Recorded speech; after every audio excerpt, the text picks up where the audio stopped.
Okay. Okay, Shuyang, you can go. Okay, thank you. Hello everyone. Thanks for coming here this evening. Today I'm going to share with you interpretability of transformer large language models, among which ChatGPT is of course the most outstanding ones.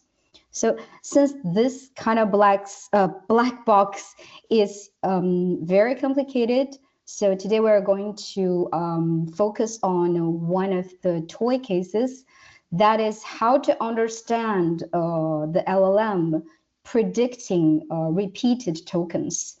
Well, I'm going to talk about this toy case later on in details. But first of all, let's tell a story.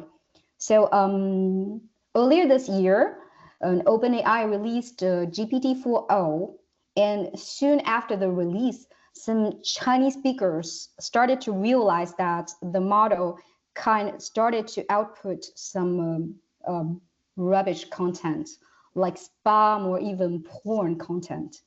So even if OpenAI kind of fixed the problem very soon, but it's still a very big issue because it started to have some weird behaviors, and we have few knowledge about why it happened.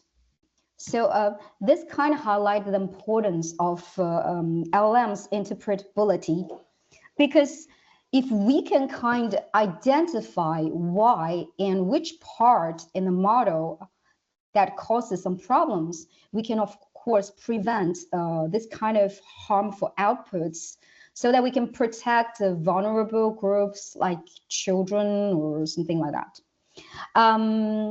So here, interpret the LLMs. Actually, for models like GPT, we know the structure. We know how they're coded. You know, we can even write down the code ourselves, including the normalization layers, attention layers, everything. And we know on which text they're trained. But the problem is that we don't know the causal relations in the inner structure. It's like, I have an output. I actually have no idea why this output is created. So we really have to interpret this thing. To start with the interpretability part, let's talk a little about the transformer-based LLMs.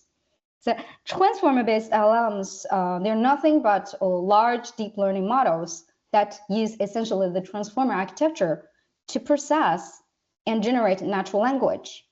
So the key feature is that they are trained on a huge amount of text in order to predict the next token in one given sequence, based on which we can perform more advanced human level tasks like text summary, translation, etc. As I said before, today I'm going to focus on GPT-2 Small, a very simple model compared to the LLMs nowadays. However,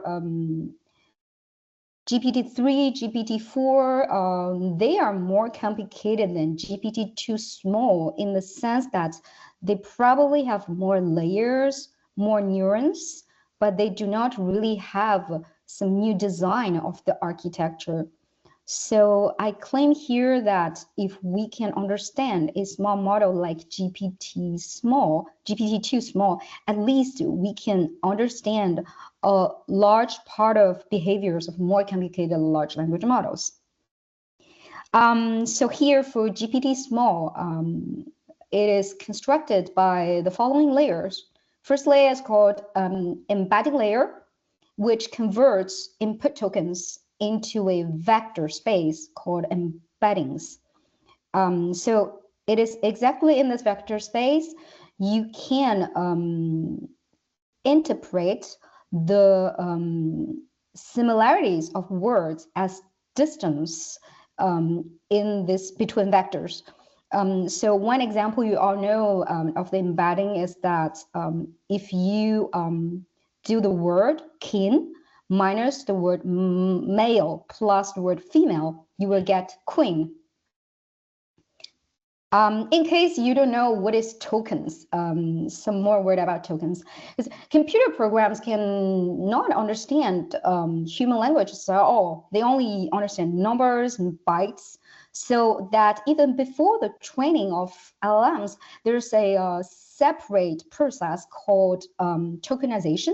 This is a process that find every subwords a one-to-one mapping to an integer. So actually the input of the LLM is a sequence of integers. For example, 1 means hello, 2 means goodbye, 3 means see you later. This kind of like a dictionary. And the second important layer is called position encoding. Languages are very different than other kind of inputs of deep learning models, such as images, because the orders of the words really count. Because an I eat an apple means completely different than an apple eats me, right? So the order of the words counts. So the second layer of the model is a positional encoding, which add the information of the positions of each token into the token itself before it coming into more complicated structures. So if you know a little bit about the large language models before the appearance of transformers, they're actually recurrent neural networks that process the words also according to orders. I'm not going into the details, just to let you know the information of the positions of the tokens are actually encoded already in the sequence putting into later layers. Then comes the most important part, probably the most important part of the large language models, that is transformer blocks. We sometimes call it transformer layers, but they're not only layers. They're constructed of lots of layers. And in these transformer blocks, we find something called attention, which is probably the thing that brings the revolution to large language models.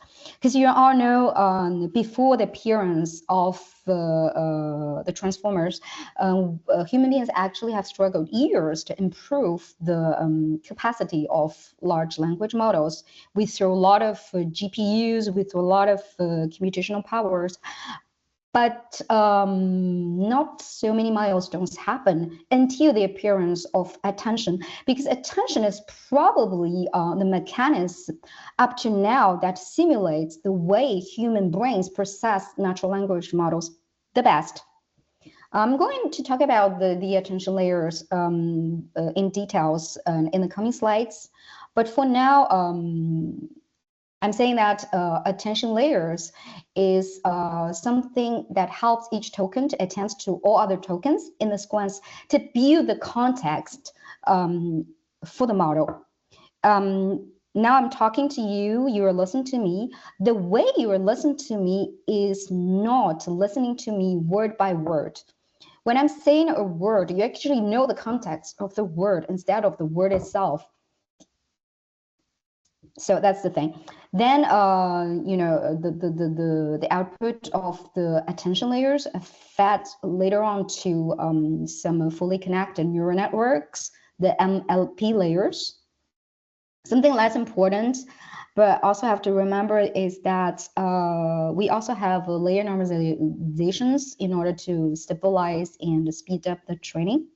Then all these things put into the final output layer called embedding layers in order to transform back the token in order to transform back the outputs of the former layers into logics for each tokens in the vocabulary.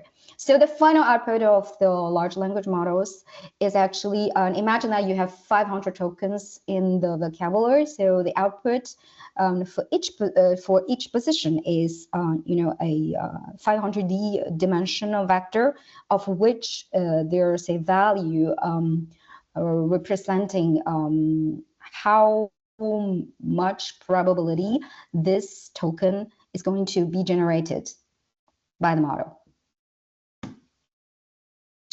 Then a small pointer here is something called residual stream. It is one of the main features of the high-level architecture of a transformer.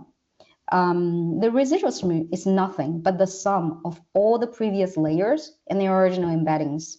Because the way we process the sequence of tokens is actually we add everything together up to until the very top LMT layers.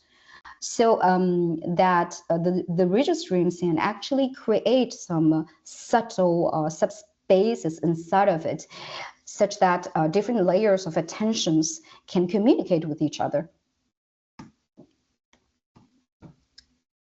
Now comes the attention.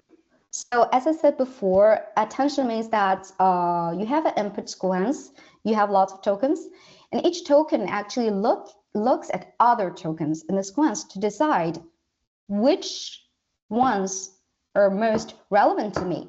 For example, in a sentence, the cat sat on the mat, the word sat represents most to the word cat because who sat on the mat? The cat sat on the mat was not the dog. So, and in order to quantify such attention, we have to compute a score called attention score for every other token. So you can imagine that for each token in the sequence, we compute an attention score for every other token. So finally, we will get a matrix, like at each concerning token, there's the length of the sequence of other tokens with attention score. So it forms kind of a matrix. Okay. The key part of the attention or just query key value, but they're kind of complicated. Wait. Sure. And so you know, each token is kind of represented by the coming three vectors called query, key, and value. And query and key are those that form something called attention pattern. They're finally a dot product with the value in order to get the attention score to represent which token is the most relevant to the concerning token. A small remark for GPT style model is that it's a decoder only model. It means that we take a mask in the attention scores, because there are some language models that do not do this task, but GPT do. Mask means that, sorry, mask, not task. Mask means that for when I'm saying the word, the cat sat on the mat, when I consider the word, for example, sat, I don't consider the word, the words after it. Only mat does not make sense. So GPT considers that only the tokens that happen before me make sense, because it is the context before me that will give me my context instead of the thing after it. Okay, so now we can talk a little about the traditional or classical mathematical tools for explainability or interpretability. There are SHAP, probably the most popular one, LIME, and also future importance scores for tree-based models like random forest, XGBoost, and some other mathematical tools that I'm sure that you use a lot to explain your black box machine learning models.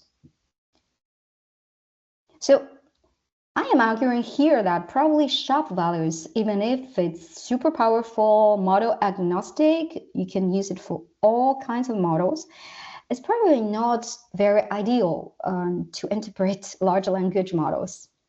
So imagine that I have a model to predict the quality of wine. SHAP values might tell you that, hey, how alcohol impacted positively the predictions. So wine producers will say, hey, let's add more alcohol into the wine so that it will have a better quality. We can sell it better. Can we use the similar idea for LLMs? Well, even if we succeed in making computations with SHAP frameworks, SHAP values will tell us that it is actually the word Harry that influenced the output Porter. but it actually does not explain why and uncover the internal relationship driving the prediction. If I want my large language models to predict Potter, it really does not make sense that I put a lot of Harry in the input, because Harry, this does not make any sense at all for a sentence. Besides, SHAP values just say that the value of the input contributes how much to the output, instead of a review which part of the black box leads most to the results. Is it the attention mechanism, the NLP layer, or learned embeddings? We don't know it at all. And also, there's another big problem of SHAP, that is, it's very computational cost. Like, you can imagine, even a model, even the input with 10 features can make SHAP super expensive. And for LLMs, we have billions of parameters, and in the vocabulary, there are thousands of tokens. So it will become prohibitive expensive, almost unfeasible. I think no one wants to do it. So now comes the essential concept of this presentation, called mechanics interpretability. There are, of course, other tools to interpret LLMs, but since it's a really new domain to interpret LLMs, and I'm also new to it, so you know, my knowledge of this domain is also limited. So I'm really open to more discussions, and if you have any ideas, we can explore them together. Okay, so mechanics interpretabilities is actually a process to understand the inner working of an already trained model by reverse engineering the learned algorithms.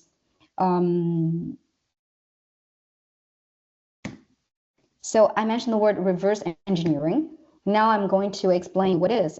So the reverse engineering is a process to deconstruct a finished project to understand how it works, how to build, or even how it was designed.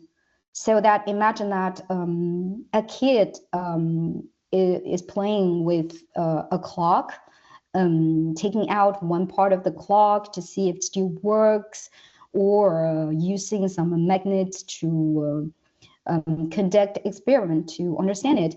So we can see that the kid is trying to reverse engineering the clock. And reverse engineering is also widely used in software engineering. So we also often use this technique to analyze the binary code of a program, which is not open sourced, to understand more its functions and its behaviors. So, and in short, mechanics interpreters is used to open the black box to uncover the rules, the representations, the functions inside of the model. Yeah. So today I'm going to talk about a very simple toy case, that is to understand how GPT-2 small can predict repeated tokens. Why using GPT-2 small? As I mentioned before, GPT small is definitely less complicated than the common ones, but the common ones actually do not really have some very new structure adding to it. And of course, another thing is that my GPU does not suffice to run more complicated models. Yeah, so today's task will be to understand how GPT-2 small predicts a sequence of repeated tokens. Repeated tokens, it means that if the GPT-2 small has seen something repeated, same as something before, it is very strong to output the same content it has seen before. Attention, it's not at all a copy-paste structure. The model actually forgets everything it has seen before, but it just learns the patterns inside of it. So an example is that I'm hungry, and next time this model sees the thing I am, it's likely to output hungry. To explain well my implementation, I'm going to share a notebook.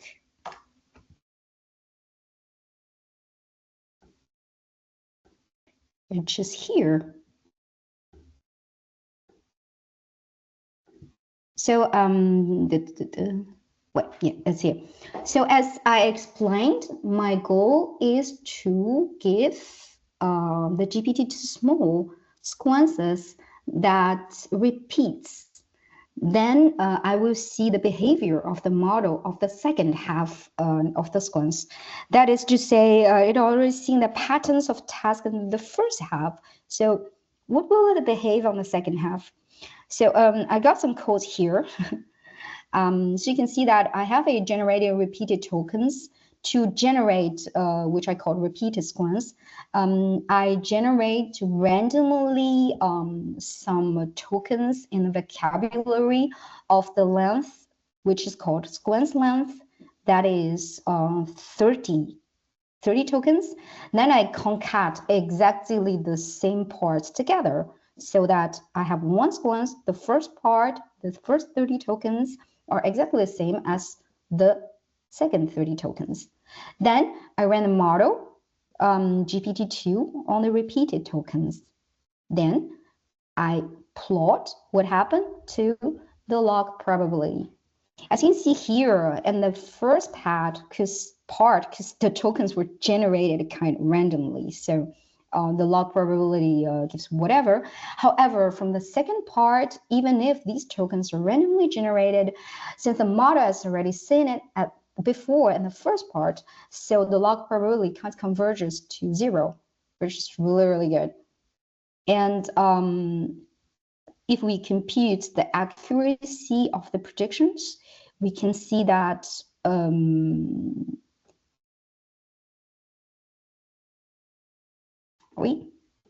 so if we take a look of the accuracy of the prediction, we can see that the first half is 0. No token was correctly predicted. However, for the second half, the accuracy was 93%, which is very good for a very small model like GPT-2 small. So the key point is that you can see that the model predicts the second half of the sequence much better. So our goal now is to investigate why the model performs better on repeated sequence and how this behavior impacts the large language model's design. So my claim here is that there is something inside of the GPT-2 small called induction circuits that are the main contributors to such great prediction. And these induction circuits only exist in attention layers. So what does an induction circuit do? Researchers have found that induction circuits actually sequence the sequence for a previous instance of the current token. Then it identifies the token that followed previously and predicts it will repeat. Probably still a little bit abstract to say like that. But I'm going to go into more details here with examples. So the induction circuits actually does a good job on the prediction of repeated tokens in 2 steps. The first step, each token in the second half of the sequence pays attention to the token that is sequence length -1 before it, sorry. Then it copies the previous token, that is, the model predicts the next token by copying the information from the previous token. So you can see here, imagine that there is a sequence called ABCD. lots of blah, blah, blah, blah afterwards. Then the model sees second time A, and it will actually pays attention to the token after A, which is B. Then it will predict B. So it's actually two processes. First of all, it pays attention to it, then it outputs it. I hope it's clear. And let's go back to the notebook now.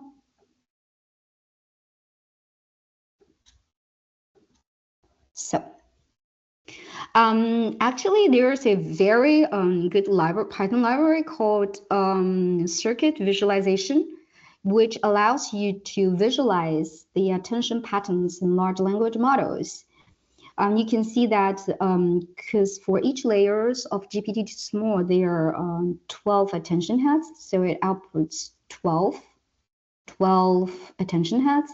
So the lines here means, the thicker the color is, it means this token pays more attention to this token. So if you take a deeper look here, you can see that there is one special head here that is each token, pays attention to the 29 tokens before it, which means the squint length -1.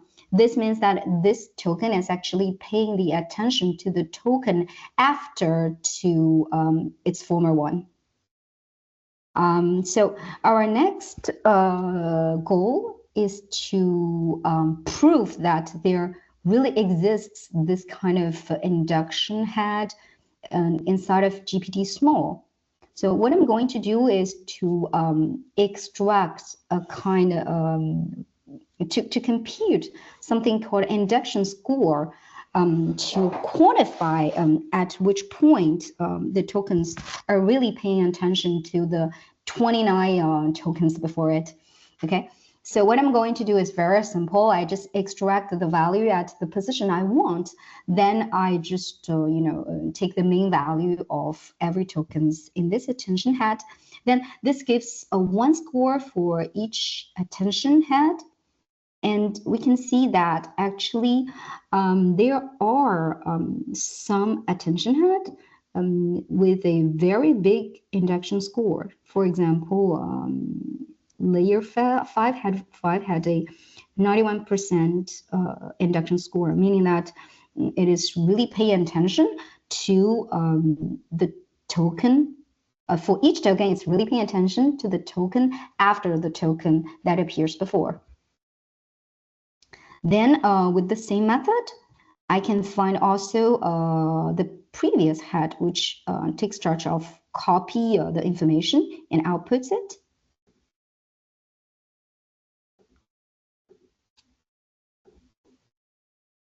And together, we can see that this induction head and this previous token head kind of form induction circuits, which takes charge of identifying the repeated patterns in the sequence and predict the subsequent tokens based on the previous context.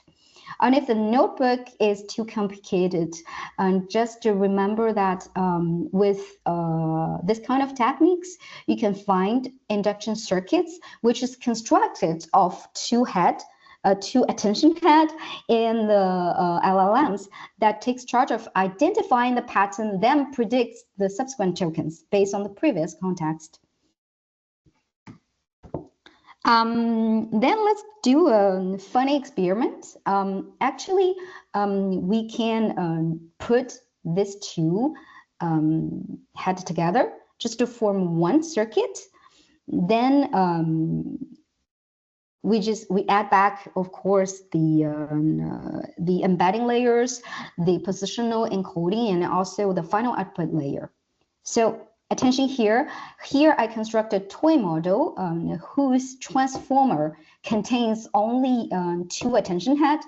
But even if with this very stupid simple model, I still have an accuracy of the output like 23%, which is really impressive because the transformer this time only contains two heads, and which are normally for GPT-3, I think 144. this quantity. Yeah. And the final thing is the MLP. If you remember, as I said before, one transformer contains not only attention blocks, but also MLP. So the final the output of the final attention layer will be fed into a fully connected neural network. And now I want to know that at which point these MLP layers contribute in this simple task as repeated tokens. Do they really play a role or not at all? So what I'm going to use here is a technique called ablation. Ablation is actually a concept borrowed from the neuroscience. Like if you want to study one brain of the rat works like what, you can just take this part away to see if the rat can still behave the same task, which is kind of cruel. But don't worry, we do it to LLMs, which is not cruel at all, because this is just AI. Okay, so what I'm going to do is another experiment. That is, I'm going to kind of remove the functionality of LMP layers on the second half of the sequence.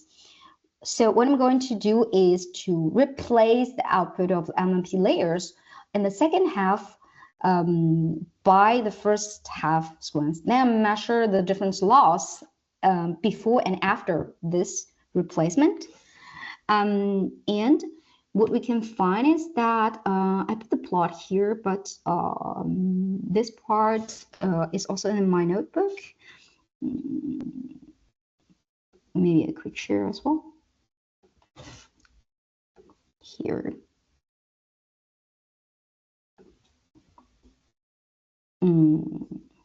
Where is it? Yeah, it's here. So, you know, there's a really process where I do the patch. Patch means that I patch the attention layers. I patch just, you know, I replace the part of MLPs by the first part and then patch the part to the second part. So it's, you can consider this as a surgery, like you replace this part of the rat brain by some, you know, something else. Then we can have a look of the final results. We can see that almost all the values are 0, meaning that the LLMP's output are actually almost dissimilar for the first part and the second part. So we can claim here that the MLP layers are not that important for the prediction of repeated tokens. But attention, I'm just saying here, they are not that important for the repeated tokens. But they are, of course, very useful for more complicated language tasks, because we have already seen examples of just attention-only large language models, and they are not working at all for complicated tasks. Yeah, so here comes the end of my presentation. If you have any questions, comments, let's go. Oh, how can we understand induction circuits and their roles in repeated tokens prediction improve the design of the future of I actually don't really know the answer of the question, because we just remark that the existence of induction heads in lots of large language models, but other behaviors stay really unknown. So the only thing I can say that is that if we don't want the model to predict repeated tokens, we can probably use the same technique, ablation, to ablate them away, so in order that they don't predict the same kind of results. Mechanics interpretability is a concept using to understand all the inner structures of the large language models, so that if you use it to understand some structures of the large language models, like this part takes charge of predicting this harmful results, you can definitely get rid of this part in the large language models.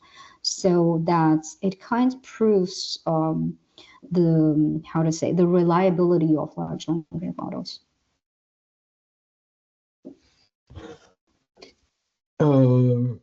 Okay, and the last question is the MLP layer, the impact is very small, and it's quite surprising. Should we reconsider then for similar task? As I said before, they seem not really useful for this simple tasks, but they're definitely very useful for more complicated tasks. So if the goal of your LLM is just to predict repeated tokens, like a repeating machine, then I don't think it's really harmful to get them away. But I don't think this kind of large language models with only this competence can really do something. Okay. Yeah. Okay. We cannot generalize to every other task. What would be the measure of interpretabilities for LLMP layers? This is a very good question. However, even the community does not really have a conclusion. How can we say it's a good interpretability or not? Even for SHAP, we are still arguing that if we can compute the SHAP values of all the input, can we say that we really understand the model? So my answer is it's really a complicated question. Even the researchers do not really have a conclusion. So we say that this mechanics interpretability is probably good because we understand more about what happens inside it.